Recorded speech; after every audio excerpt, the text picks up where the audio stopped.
Guys ഞാൻ ഇങ്ങനെ പെട്ടെന്ന് വീഡിയോ ആയിട്ട് വന്നതിൽ നിങ്ങൾക്ക് എന്തെങ്കിലും അതിശയമുണ്ടോ ഗൈസ്? സാധാരണ ഞാൻ മാസത്തിൽ ഒരു വീഡിയോ ആണ് ഇടല്. ഇപ്രാവശ്യം ഞാൻ പെട്ടെന്ന് വീഡിയോ ഇട്ടുകൊണ്ട് ഞാൻ നന്നായി പോയെന്ന് വിചാരിക്കുന്നുണ്ടോ ഗൈസ്?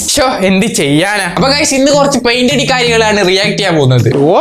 എന്നോട് കുറച്ച് ആൾക്കാർ എപ്പോഴും പറയും പെയിന്റ് അടിക്കാറോ ഒന്ന് റിയാക്ട് ചെയ്യാൻ. പിന്നെ ഇവർ ഒരു സാധാരണ പെയിന്റ് അടിക്കാറല്ല, അൾട്രാ പ്രീമിയം കോട്ടിംഗ് പെയിന്റ് അടിക്കാറാണ്.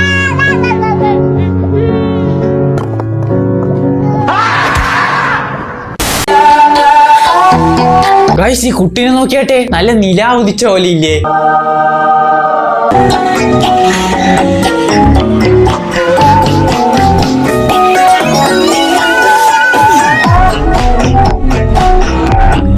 ഇനി ഇപ്പൊ നോക്കിയാട്ടെ ഗൈസ്, നല്ല തീട്ടം പോലെ ഇല്ലേ?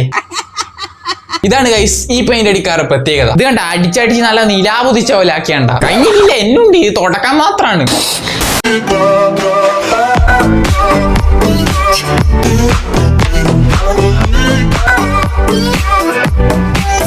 എന്റെ മോനെ എങ്ങനെ ഇരിക്കുന്നു? ഈ പൊരക്ക് പെയിന്റ് അടിക്കുന്ന ആൾക്കാർ വരെ ഇങ്ങനെ അടിക്കൂല പെയിന്റ്. വിഗ്, മുടി, സൈഡിലെല്ലാം എന്തല്ലോ സ്റ്റിക്കർ ഒട്ടിച്ചു വെച്ചിക്ക്, കണ്ണിലും മൂക്കിലെല്ലാം വേറെന്തല്ലോ സാധനം, എന്നിട്ട് എല്ലാം തുടച്ചു മാറ്റി വെക്കും ഒരു വയസ്സായ പെണ്ണുങ്ങള്.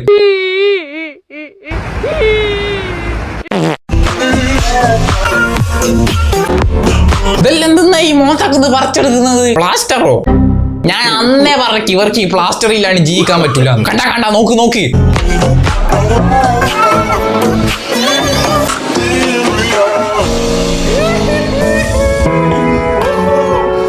എന്റെ വട്ടോടി ചുണ്ടലിനെ പോത്ത ഓളാണ് നേരത്തെ 18 വയസ്സുള്ള കൊലത്തി കണ്ടത്.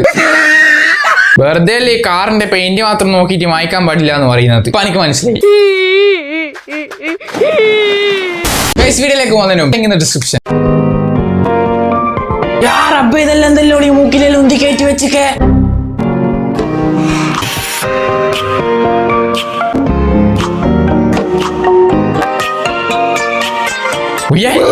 ചിരി നോക്ക്.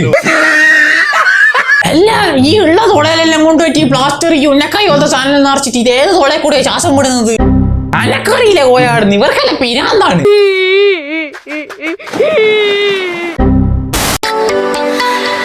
എന്റെ മോനെ ഗൈസ്, ഞാൻ ഒരു ചെറിയ സംഭവം കാണിച്ചു തരാം. ഇതൊരു തുണി, എന്നിട്ട് ഞാൻ ഇതിന് ഇങ്ങനെ ആക്കി. ഞാൻ എന്നിട്ട് ഇങ്ങനെ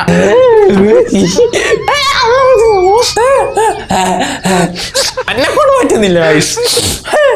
എന്റെ ചോദ്യം ഇതാണ്, എങ്ങനെയാണ് ഈ ഉന്നക്കായ പോലത്തെ സാധനം മൂക്കിൽ നിറയ്ക്കുന്നത്?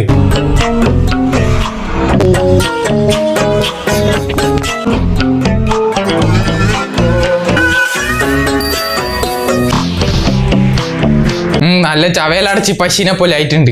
എല്ലാരും ഏകദേശം സെയിം മെത്തേഡ് തന്നെയാണ് പെയിന്റ് അടിക്കുന്നത്. മൂക്കിലുണ്ടാക്കായി സൈഡിൽ 2 പ്ലാസ്റ്ററും. എനിക്കും പഠിക്കണം ഇതേപോലെ പെയിന്റ് അടിക്കാൻ. ഇതേപോലെ മേക്കപ്പ് ചെയ്യാൻ അറിയുന്ന ആരെങ്കിലും ഒക്കെ ഉണ്ടെങ്കിൽ എന്റെ ഇൻസ്റ്റാഗ്രാമിൽ മെസ്സേജ് അയക്കുക. എനിക്ക് എന്തായാലും പഠിക്കണം.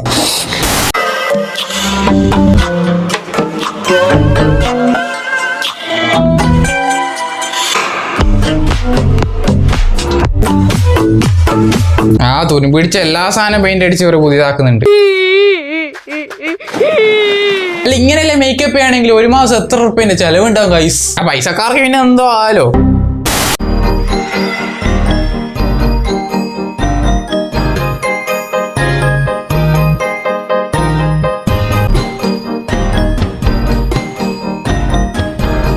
ആരോ പറയുന്ന കേട്ട് പെണ്ണ് കാണാൻ പോകുന്നവരെ ബക്കറ്റും വെള്ളവും കൂടി കൊണ്ടുപോകണം. പക്ഷെ കാര്യമില്ല ഗൈസ്, ഇതെല്ലാം വാട്ടർ പ്രൂഫാണ്. നല്ല മൂരീനെ അടിച്ച് കുളിപ്പിക്കുന്ന പ്രഷർ പമ്പ് കിട്ടും. അതും വായിച്ചിട്ട് മോന്തൊക്കെ അടിച്ചിട്ട് വെല്ലുമാണ്ട തിരുമ്പുന്ന കല്ലുമ്പോ മോന്ത പിടിച്ച് ഒരക്കണം. എന്നിട്ട് എന്തെങ്കിലും പെയിന്റ് ഒന്നും പോകുന്നില്ലെങ്കിൽ മങ്ങല ഫിക്സ്. ഇനി അധികം ഇട്ട് ഒരക്കണ്ട, ചിലപ്പോൾ ഒത്തിയുമ്പോൾ നേർച്ചയങ്ങ് പോകും. അത് ഞാൻ ആദ്യം പറഞ്ഞേക്കാം.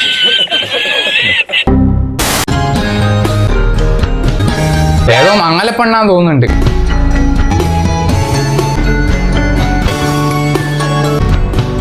ഇവളെല്ലാം മംഗലം കഴിച്ച ചെക്കന്റെ കാര്യം ആലോചിച്ചിട്ടാണ് എനിക്ക് ചിരി വരുന്നത്. മംഗലം കഴിഞ്ഞ് രാത്രി മോന്തയും കഴിയിട്ട് കുളിമുറിന്ന് കിഞ്ഞു വരുന്ന ഇവളെ മൊത്തയും കണ്ടിട്ട് ബോധം കെട്ട് പോകുന്ന രംഗം ഒന്ന് ആലോചിച്ച് നോക്കിയേ. കോമഡി തന്നെ.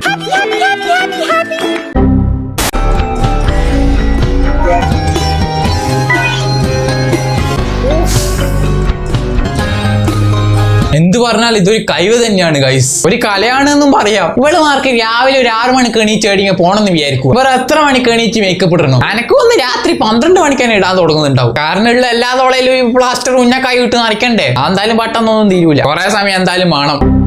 അപ്പൊ ഗൈസ് വീഡിയോ ഇത്രയും ഇഷ്ടപ്പെട്ടാൽ ലൈക്ക് ചെയ്യുക, ഷെയർ ചെയ്യുക, സബ്സ്ക്രൈബ് ചെയ്യുക. പിന്നെ എന്റെ ഇൻസ്റ്റാഗ്രാമിൽ ഫോളോ ചെയ്യാത്ത ആൾക്കാരൊക്കെ ഉണ്ടെങ്കിൽ ഒന്ന് ഫോളോ ചെയ്യുക. നല്ല കണ്ടന്റ്സ് ഉണ്ടെങ്കിൽ തീർച്ചയായും എനിക്ക് അയച്ചു തരാം. അപ്പൊ പിന്നെ അടുത്ത വീഡിയോ കാണാം. Okay bye.